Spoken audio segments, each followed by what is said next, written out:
Hi there, welcome back to Professor Snyder's, that's me, Music Biz News.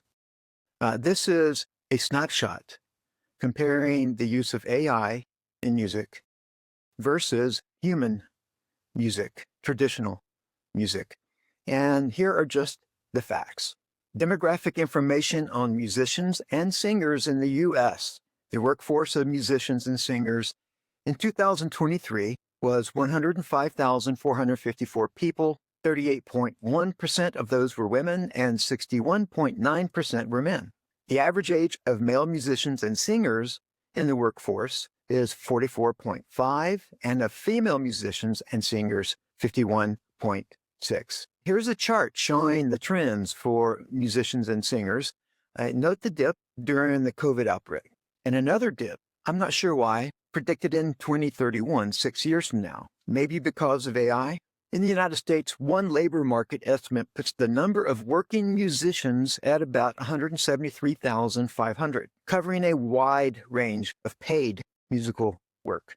AI adopters are deepening their use while traditionalists risk being left behind. 69% of artists are already using more AI tools than last year. 9% of these creators plan to use more next year. For the 30% who haven't increased adoption, just 1 in 4 want to do so, reinforcing a growing divide in production approaches in which traditionalists are a minority. 60 million people worldwide engaged with AI-powered music creation tools in 2024, and it's growing. Around 63% of young creatives aged 16 to 24 years old are using artificial intelligence to help them with their artistic endeavors. Suno by itself reported over 12 million active users globally, 67% market share among AI music generators, 1 million paid subscribers, 350,000 weekly reactivated users, with the United States as its top traffic source at 16 to 20% of visits, roughly 240,000 to 300,000 monthly U.S. visitors in late 2025. Third-party web analytics show about 1.5 million monthly visitors to Suno, with roughly 16 to 20% of that traffic coming from the U.S., which implies, again, the 240,000 to 300,000 U.S. visits per month. Alexa has 75.6 million users in 2024, rising from 71.6 million in 2022. And why is this significant? We're so excited to announce that Suno will be coming to Alexa Plus. What songs will you make with your Alexa? You can add another 75 million potential users of Suno. They still will have to subscribe to Suno, but users who otherwise might not have been interested will probably be curious and can simply ask Alexa to create music. And Alexa will already create lyrics just by saying, Alexa, let's write a song. Okay, so what about producers? Now, one survey states music producers are rejecting AI. The study reveals over 80% of producers are against AI-generated songs, but in another survey, it shows that they aren't 100% against using AI. In the same survey, 29% of respondents use AI song generators at some stage in their workflow, 16% for vocals, 14% for instruments, 14% for song structure and arrangement, 13% for beats and instrumentals, 13% for the entire track, and 9% for a melody, 8% for drum patterns, and 7% for chord progressions. So they're already using AI.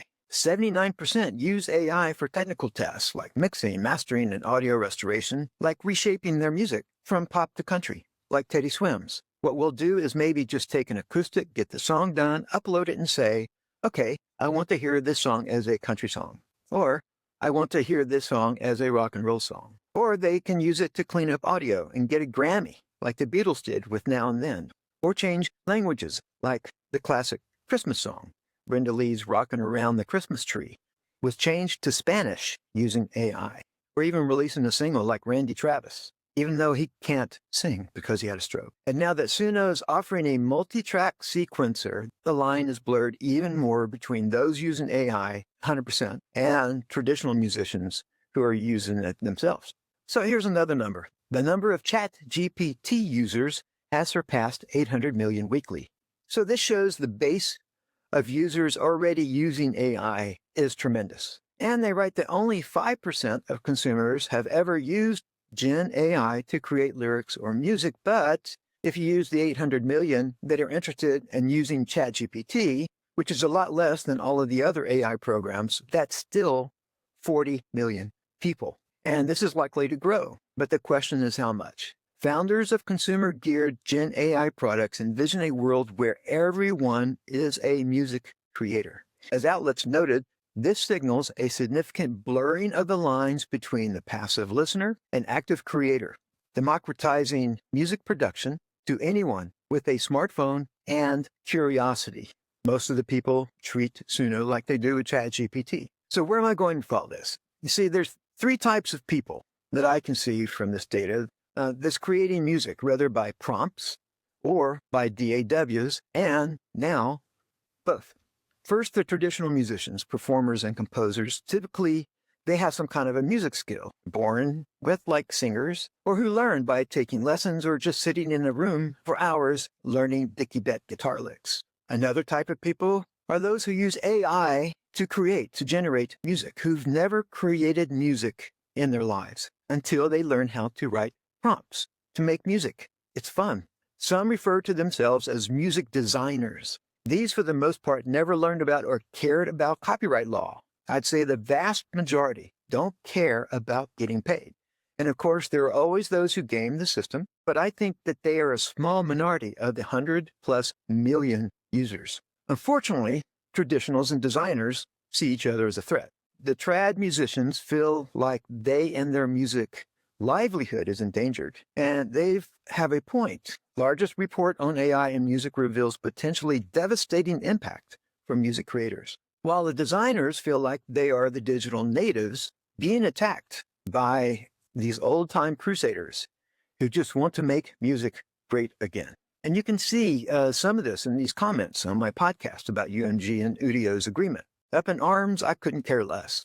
Cry me a frickin' river. AI music is garbage. Udio and Suno steal from real musicians, and flood the market with garbage. As a composer, I'm very happy about this. Their music, in quotes, is wild, knowing you, didn't do anything but prompt a machine. Learn to play an instrument, learn to record. I'm glad to put the dagger in all of these children playing with AI music. Even the adults using it can't figure it out. And the Udio subscribers mocked back. Screw Universal and screw the whiny musicians.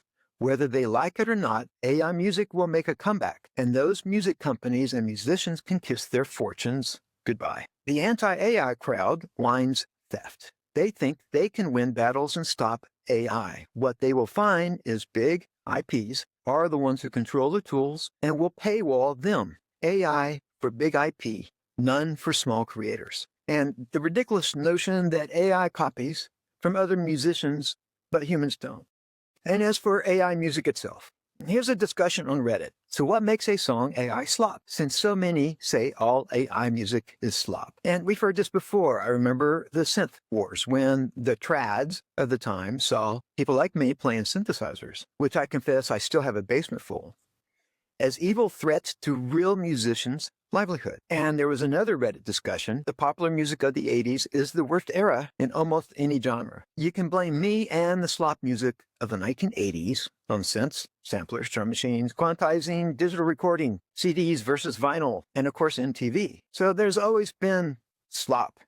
When I first began doing these podcasts, it was from the perspective of AI being a threat. There's always going to be those who abuse and cheat with whatever tech comes around. Deezer reported 50,000 fully AI-generated tracks uploaded daily to its platform as of November 2025. But people creating music who have never done so before is the majority of people who are using programs like Suno. They will become enamored with the magic of creating music we, the traditionals, have always felt. And I think they will be pulled into the magic and want more and maybe learn guitar. While around 63% of young creatives aged 16 to 24 years old are using AI to help them with their artistic endeavors. The 18 to 24 age group recorded the highest guitar purchases in 2022, and it's been rising ever since, 17.5%.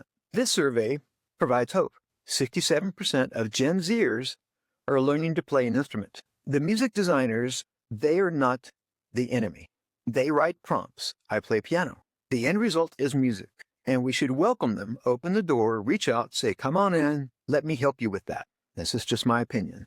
So I end with this quote that shows the friction. On the flip side, democratization of creativity is hard to ignore. Suno's platform lets anyone with an idea produce a song without a studio or musical training, while Warner's upcoming service with Udio could enable fans to remix favorite tracks legally. This opens up new avenues for engagement and innovation, yet the risk of oversaturation looms. If every social media user can crank out a decent track in minutes, does professional artistry lose its value? And let's not sugarcoat it. Some AI startups have blatantly dodged ethical standards in their race to market, a move that's justifiably infuriated artists and labels alike. Are settlements like Warner's with Udio genuine steps forward, or just PR maneuvers to mask deeper exploitation? So my opinion about AI and music creation has changed. I now recognize, after communicating with some of the people who watch my podcast, who use Suno or Udio, that behind every piece of music, there is still a human writing prompts. And they are here to stay. And that there's a very small percentage of those who are pretty well upsetting everybody. But probably 95% of those using it are just using it to create music. So if you agree with me, if you don't agree with me, please leave a comment below. I'm curious about the perspectives of all of you watching these podcasts. Thanks for watching. Please like and subscribe, and you hear it all the time.